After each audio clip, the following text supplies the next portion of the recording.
Hi guys, this is going to be a long one. I'm going to try and make one of these ram's head cane toppers. Pretty nice looking thing. I've had quite a few comments since this one was sort of accidentally shown in one of my previous videos. I can't actually take credit for this one. This was made for me by a friend of mine many years ago, shortly after he started up in business on his own. This was one of the things he used to do a lot of. You can see this is actually on a cane which has seen better days. The worms got in. But he's now doing much bigger and better things, so I thought I'd have a go. I have actually already done one, again many years ago when I first got this original, and it's nowhere near as good. You can see it's as rusty as hell where it's been kicking about for a long while. The horns weren't long enough, so they didn't really curl around enough, but we're going to have a go today. And so I haven't done one for many years, so I'm a bit stuck as to what procedure to go from first. But what we do need is a few specialised punches. They're not essential, but it makes life easier. If you can see, this one, it's sort of oval and it's hollow, so it's sort of quite a sharp edge to it. And this is going to be for the eyes. Go in there if you can see, and also little nicks above the eyes. Now I'm trying to look at the video camera and see where I'm putting this, and it's not really doing very well. And also the nicks slightly under the eyes and above the nose. So that's what that one's going to be used for. Then we need another one, which is just a blunt round punch for the nostrils. So that's a fairly simple one that could be adapted from something else. And then just an ordinary chisel, which I think most people have, for this nick in the nose. I really can't see what I'm doing.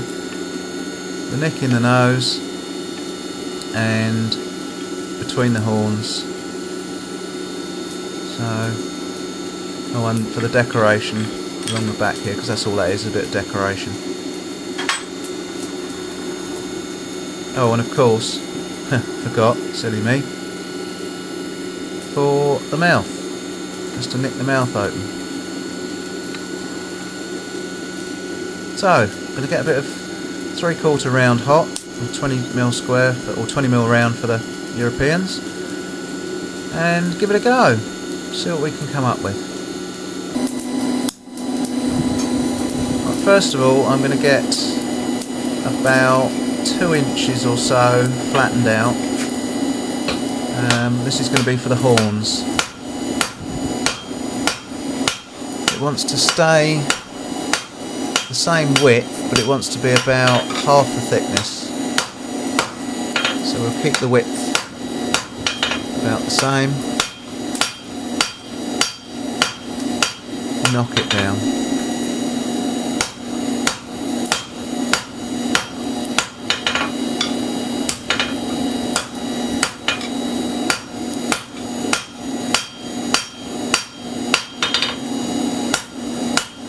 See, keeping it the same width. It's getting there, it's just a little bit thick still, so we're going to give it another little go.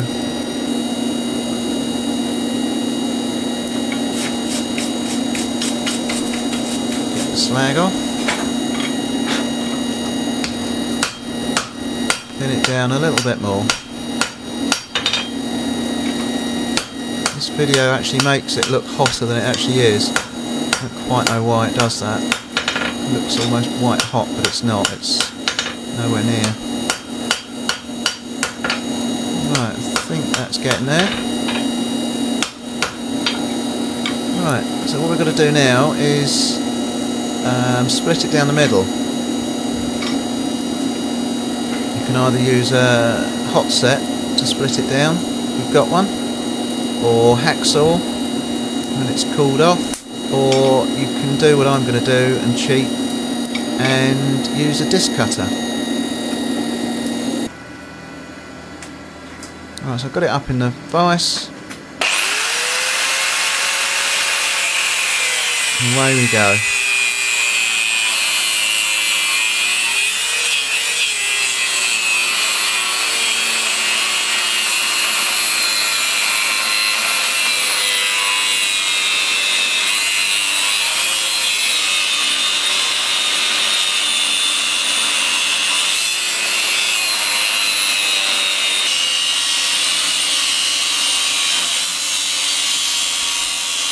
I don't know why the sparks on this actually look almost as if there's a bit of carbon in there, but this is actually ordinary, just mild steel. Just finish the last little bit off with a hacksaw because you can't quite get right up. Well, I couldn't with that blade because it wasn't a full blade. I'm just going to nick it up to the top with a hacksaw. Right, there you go. It's not quite central, as you can probably see, but you really need to try and get it central. Otherwise you'll end up with one horn longer than the other.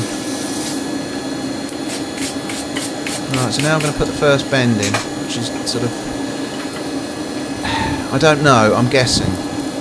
I'm going to put a nick in it. That's about 1.5 inches, I think, back from where the horn started. And as it turns out, I think it's actually going to be a bit long. I think it could have done with being a bit shorter than that.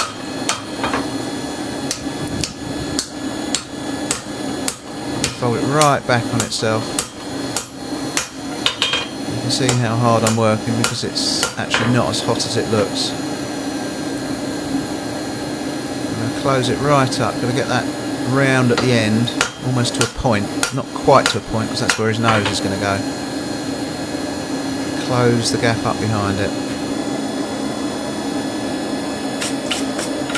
Get it nice and hot again. All the rubbish off. Otherwise that will get worked into the material. Working at the point. Again, keep it the same width. For the time being, it will come narrower, but for the time being try and keep it the same width. You see it's fattened out there. Working it.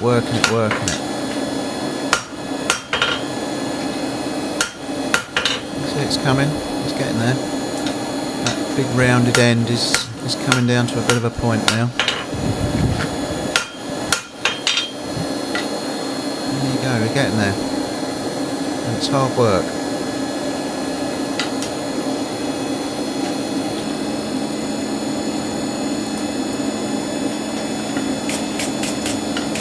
A bit more.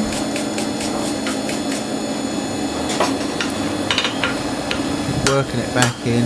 Want to get rid of that. You could, I suppose, in theory, fire weld the join where that's come down. I haven't bothered. But if you're worried about it splitting open. You see I've narrowed it slightly down towards the nose. I'm just going to try and keep the horns square. And actually now I think the nose is a bit thin. I might just thicken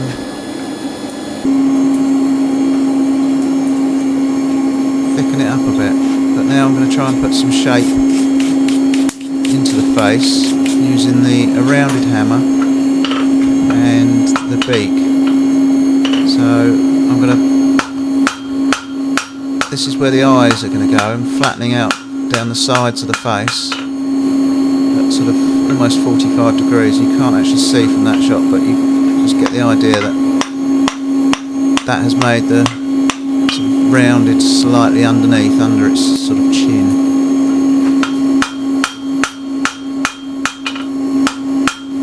Flatten the sides again.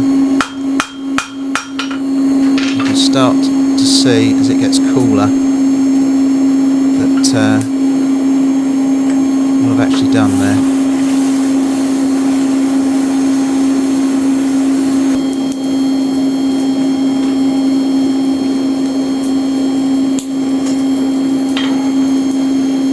Right, you can see it's tapered slightly there to the nose. I'm just going to put the, again, sort of 45-ish on the very end, which is where the nostrils are going to go. You can see that's sort of thickened the nose up a bit as well, so I'm going to thin that back down again. It will thicken or open up slightly when I put the mouth in.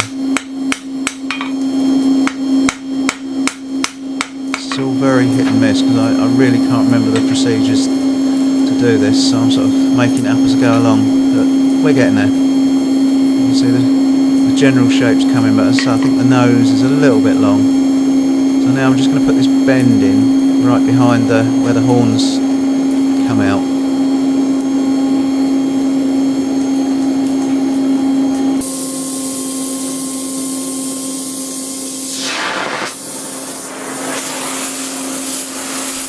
I'm doing this with a gas, basically for convenience. You can do it quite easily in the fire, but you just have to watch that you don't burn his nose or the horns. So I just thought for ease and to be able to show you more easily, I'll use the gas. Obviously if you haven't got it you can't do it, but I've got it, so I'll use it.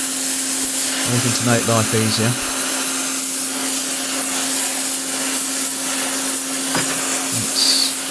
Even though it's pretty hot, it's a tough old bit of bar, and it's 3/4 round stock. Takes some pulling even when it's hot.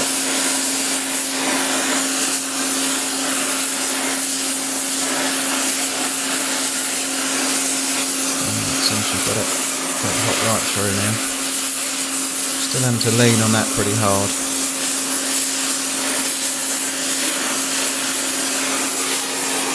And that's as far as I can go in the vise.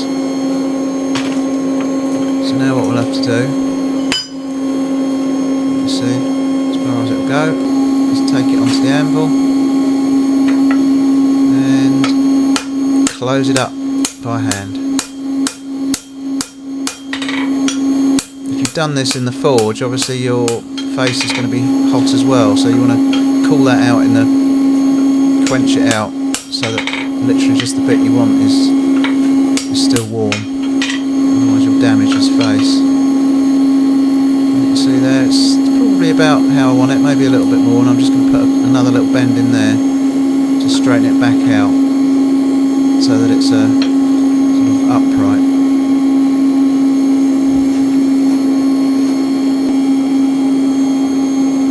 Alright, I've put the bend in. See, that's sort of brought it more upright.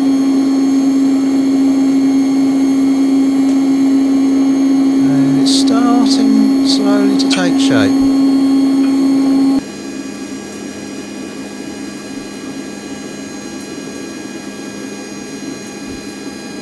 Right, next thing we've got to do is open up these horns.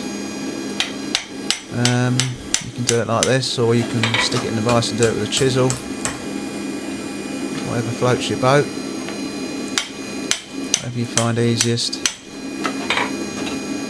Because you've got to get one out the way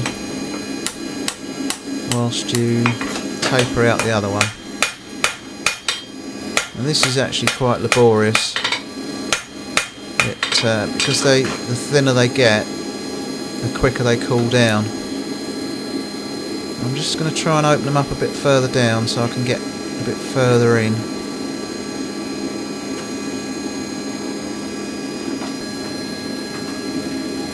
Right, I've opened them up a bit and moved that one out of the way now. Just a case of concentration on tapering them down. And so it's as the thinner they get, the quicker they cool, so the more you have to heat them.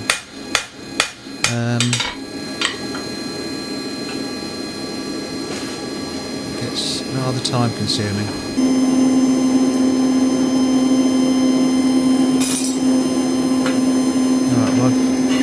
skipped a bit, and that's how I want it, roughly. It's about 4 inches wide or long, about the width of the anvil. As you might even spot, also I've welded an extra lump on to hold on to, because it was getting very, very hot. As that's quite laborious, I'm going to do the other one and then come back when it's done. Alright, there you go. That's roughly what you're aiming at. They actually look very long. But you'll be surprised when you start twisting them up and curling them round. They don't go anywhere.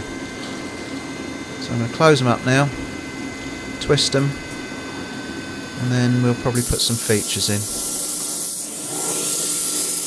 Again, I'm going to use the gas purely for convenience. You can, stick it in the forge. I've made this little tool as well, just a little bending jig, just a little bit of round, flattened out and bent round, just to try and help me twist these up.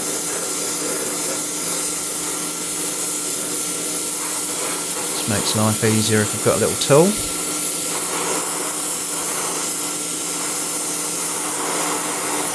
It'll work almost till you get to the end, and then you have to do it with a pair of pliers or something. I'm trying to get a uniform twist, but it's very difficult. A, because of the differing thickness from one end to the other. You have to heat it a lot at one end to get it to twist, and then as you come further down, you heat it less and less. To get the same sort of twist. It's all a matter of sort of suck it and see. You've got to try it, but don't twist it too far, because you won't untwist it. You can't say, oh, I'll do it, and if it's not right I'll untwist it and start again, because it won't happen. Once you've twisted, that stays twisted. You can undo it to a degree, but you'll notice where it's been done. Never undoes the same. Right to the end with a pair of pliers. That's about it. The scale off. I don't quite know why the camera's focusing on that brush at the back and not on the job. There you go. What I'm going to do now is do the other one. Try and get it somewhere similar. Give it a go. Oh, now stay focused there, camera. No, it's not. It's gone back to the brush. Quite know why that is.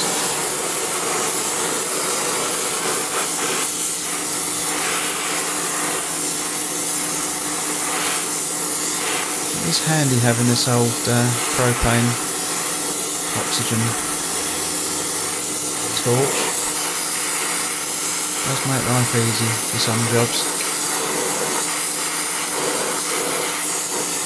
I'm twisting these outwards, so just remember, whichever way you twist the first one, you've got to twist the other one the opposite way, otherwise it'll look odd.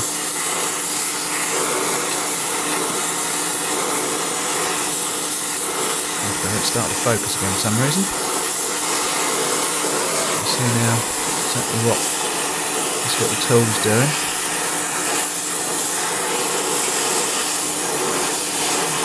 How much more it'll do. Yep, I think that's about it. Do the rest with the pliers.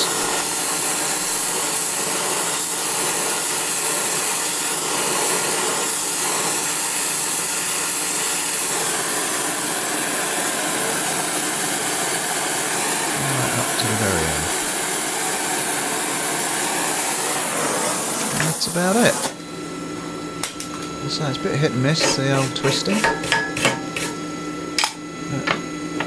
It doesn't have to be that accurate, because by the time you've bent them round you'll never notice.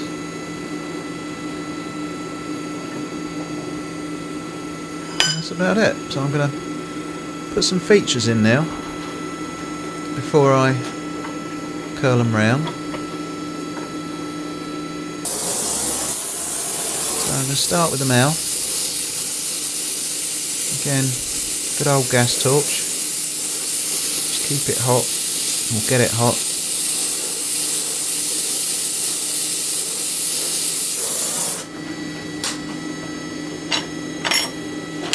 Just ordinary chisel.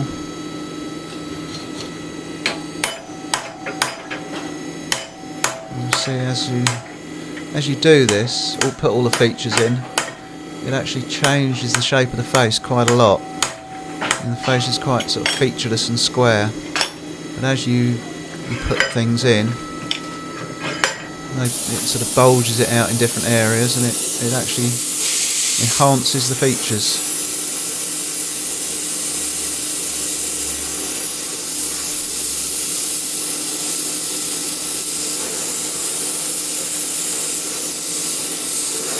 Another go with the mouth. Let's open it up a bit more. I think it's not quite wide enough.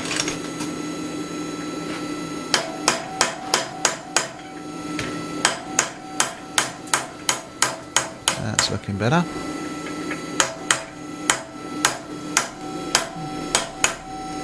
See what I mean? It's sort of given a bottom lip to it now. Now we'll go for the nostrils.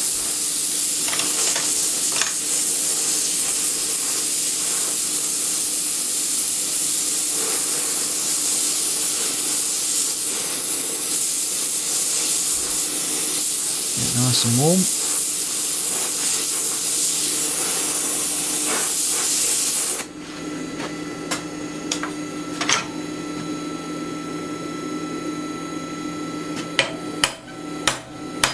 Goes the first one. As you can see, slightly it's pushing the material up above the where I'm punching, again giving it some features.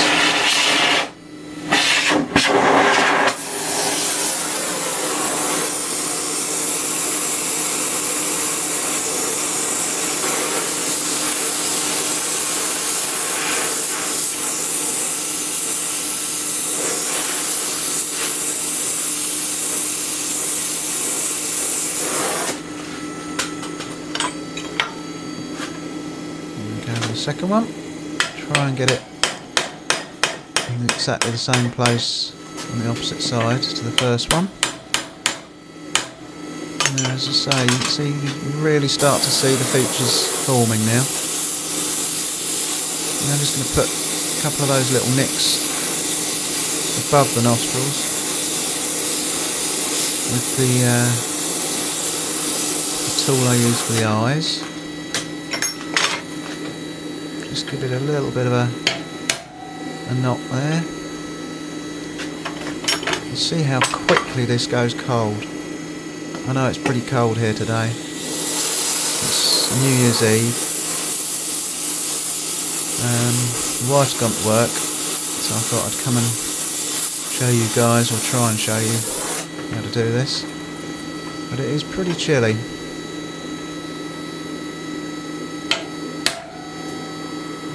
Just give it a tiny little bump, and that just gives a nice little finish above the nostrils. Alright, so I'm going to go for the eyes now.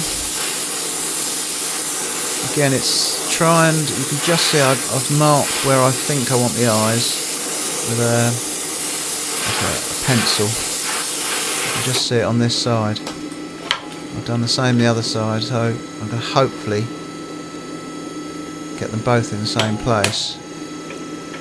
I sort of figured out where I wanted them. There's nothing worse than getting all this way and ending up putting your eyes in the wrong place. It looks a bit silly. So it's all hit and miss with this one, because this is the first one I've made for, must be 20 years or more, possibly more. And it's a bit of guesswork. So I haven't got the time to make half a dozen to get one right. This is the first and only.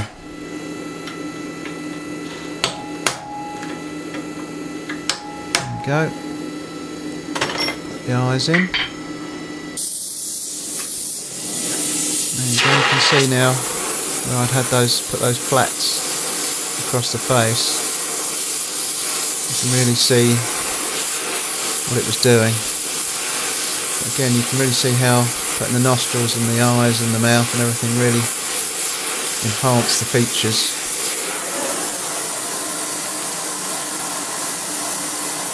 I'm just going to put little nicks above the eyes and below the eyes. And using the same tool, just using the edge of it, just to give it a little nick. Just see it there, above and below. Just all adds to the look. I suppose you can do it, do what you like. You can put all sorts of different features on it. But I'm just doing what I was shown when the original came. This is what my friend used to do. I guess it's his little ideas, unless he was shown it. I suppose everyone gets shown by somebody, and then they add their own little details. I'm just going to try and neaten up the split in the horns.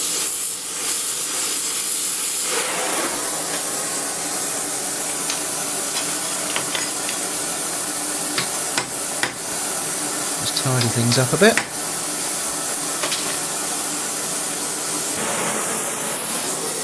Right, we've done all that. Now we're going to start bending them.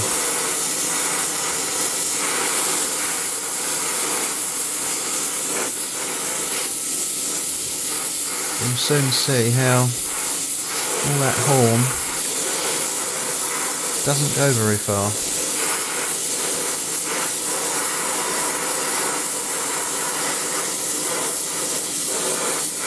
In fact, I probably could have done with being a little bit longer.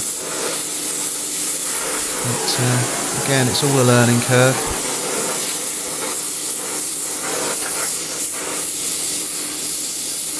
I knew that the first one I'd done many years ago didn't have long enough horns, so I tried to make sure that these were a bit better. They are long enough, but I mean, you could go mad and curl them right up round on inside themselves virtually.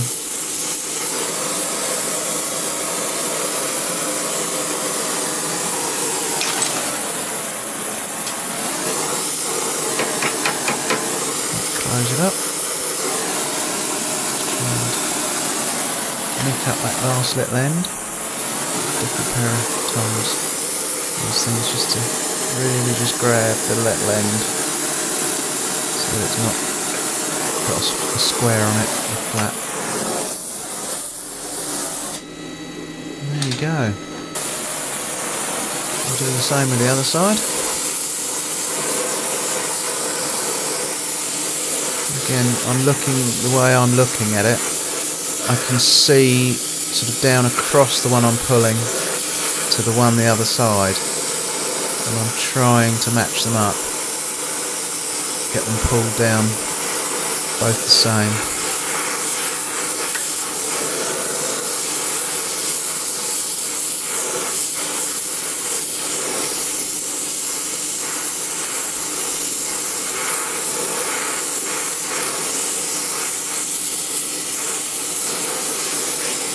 Getting there.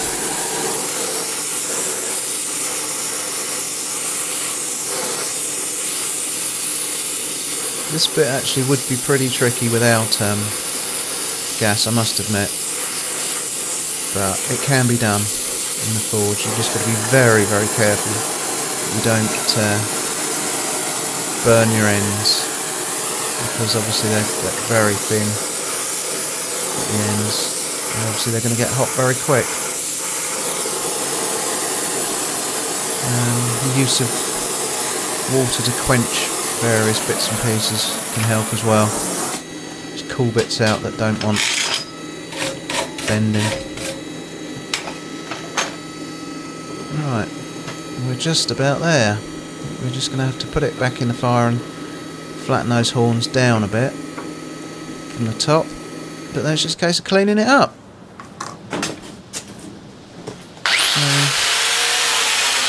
Just got an electric wire brush, wonderful tool. Gonna give it a bit of a go. Get the worst of the scale off. And you can spend as long or as little time as you like doing this. And you can even go and get it polished, whatever you like. Just tidy it up. Right, so I've got it all cleaned up, and let's hope. There you go. It's nowhere near as good as the original, I know, but considering I haven't done one for many years, I don't think it's a bad attempt. It's not bad. I'm quite pleased with it for a first attempt for many years. The nose is a little bit long, but hey, I still think it'll be a nice cane topper or a handle for something else. Whatever you want to do with it. Sky's the limit. But there you go. Thanks for watching. I hope some of you have stayed right till the end. I know this is a very long one, but thanks to those of you who've gone the distance, and we'll see you on the next one.